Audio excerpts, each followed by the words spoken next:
Olá pessoal, tudo bem? Aqui é a professora Laudélia, vamos dar início à nossa aula de Geografia de hoje do terceiro ano. Peguem o livro de Geografia e abram ele na página 39. Nessa página 39, nós vamos ter aí a relação entre os rios e os seres humanos. A sua utilização. Os rios têm grande importância para os seres humanos, porque fornecem água necessária para a vida, seja para o preparo de alimentos, seja para a utilização da higiene pessoal ou na limpeza da casa, como também para a navegação ou a irrigação de plantações. Além disso, muitos rios em geral, os de planalto, atravessam terrenos acidentados e dão origem às quedas d'água, como as cascatas e as cachoeiras. As forças da água é aproveitada para a produção de energia elétrica. São chamadas usinas hidrelétricas, que geram essa energia por meio de suas turbinas acionadas por uma corrente de água e distribuem para as casas, indústrias, comércio, as ruas, as fazendas e etc. Aqui nós temos um desenho representando a captação da água levada para a turbina, que gera a energia que é transmitida até chegar em nossas residências. É possível atravessar os rios utilizando pontes ou navegando por seus cursos.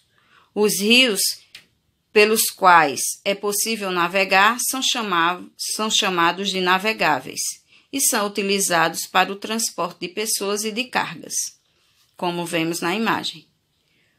Os meios de transporte que se locomovem pelos rios são chamados de fluviais. É necessário que os rios tenham largura, profundidade e seu volume de água seja adequado para o tráfego dos transportes fluviais, como navios, barcos, balsas, jangadas, caiaques e outros tipos de embarcação.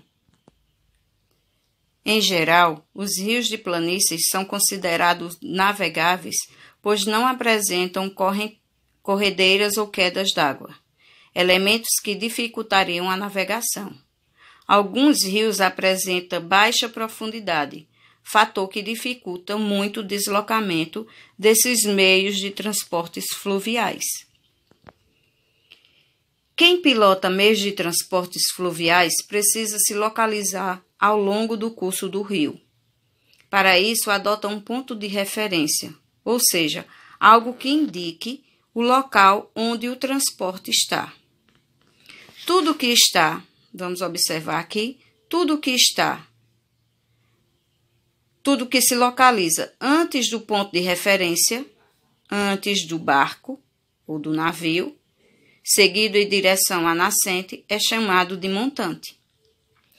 Já tudo após essa definição, esse ponto de referência, é chamado de junçante, ou seja, é em direção à foz do rio.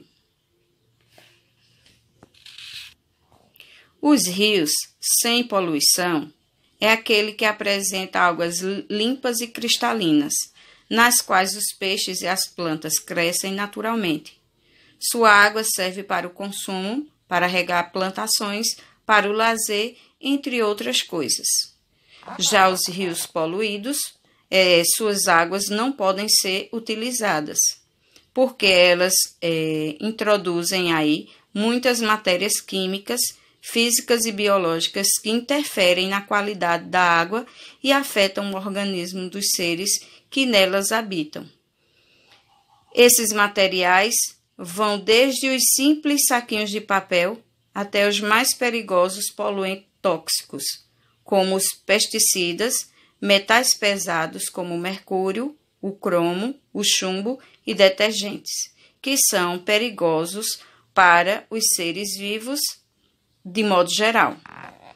O crescimento das cidades e de suas respectivas populações aumenta os problemas relacionados à poluição dos rios, porque o tratamento de esgotos e de fossas não conseguem acompanhar o ritmo do crescimento urbano. Jogar lixo nos rios é uma das formas de poluição mais comum, como vemos nessa imagem. Produtos químicos e sujeira dos esgotos são lançados diretamente nos rios e afetam os lençóis de água, que formam as nascentes. O excesso de sujeira funciona como um escudo para a luz do sol, afetando os leitos dos rios, o seu ciclo biológico, ou seja, as plantas e os animais que nele vivem passam a sofrer consequências da poluição. Para que um rio seja saudável, nem lixo nem esgoto devem ser lançados diretamente nele. E como consequência dessa poluição nos rios, o nitrogênio e o fósforo são elementos essenciais para a vida aquática, mas o excesso deles provocado pela poluição pode causar o crescimento acelerado na vegetação aquática.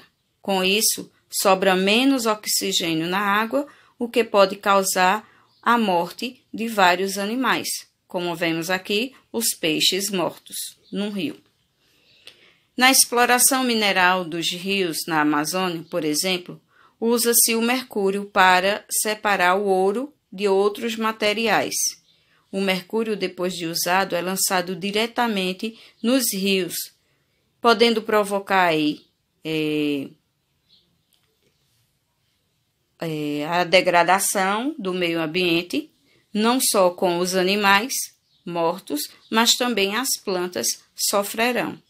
Essa água não é utilizada para o consumo humano, nem para a utilização de banho, nem regar as plantas, porque com isso a água contaminada iria contaminar também a nossa saúde.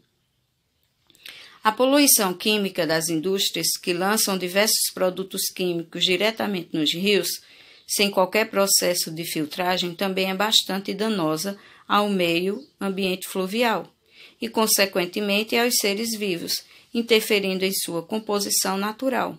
Por isso, não jogue lixo nas águas dos rios, não canalize esgoto diretamente para os rios, não desperdice a água em casa ou em qualquer outro lugar. Observe se alguma indústria está poluindo algum rio e avise às autoridades a ocorrência. Agora que concluímos a leitura do nosso texto, encerramos aqui ouvindo algumas dicas de como preservar os rios. Vamos realizar agora a atividade da página 43 e 44. Na página 43, nós temos aqui um textozinho no primeiro quesito, onde você terá que ler ele e responder as duas questões seguintes, certo? No segundo quesito, você vai completar as frases e depois preencher a cruzadinha com as palavras que você vai completando aqui. Na letra A, eu tenho: a água é necessária para o funcionamento de uma usina hidrelétrica. Então, na letra A, eu tenho aqui 4 letrinhas e começa a primeira palavra com R. Aí você vai ler a letra B, a letra C, a letra D e a letra E e depois completar a cruzadinha. Na página 44, eu tenho um caça-palavras, aonde você irá ler as questões aqui embaixo e procurar as palavras no caça-palavras. E a última questão, que é o quarto quesito: qual é a importância dos rios em nossa vida? Então, de acordo com o que nós lemos sobre a importância dos rios, você irá responder essas duas páginas. E na próxima aula faremos a correção desta atividade. Fiquem com Deus e tenham a certeza que Deus pode tudo. Então, todos juntos somos mais fortes.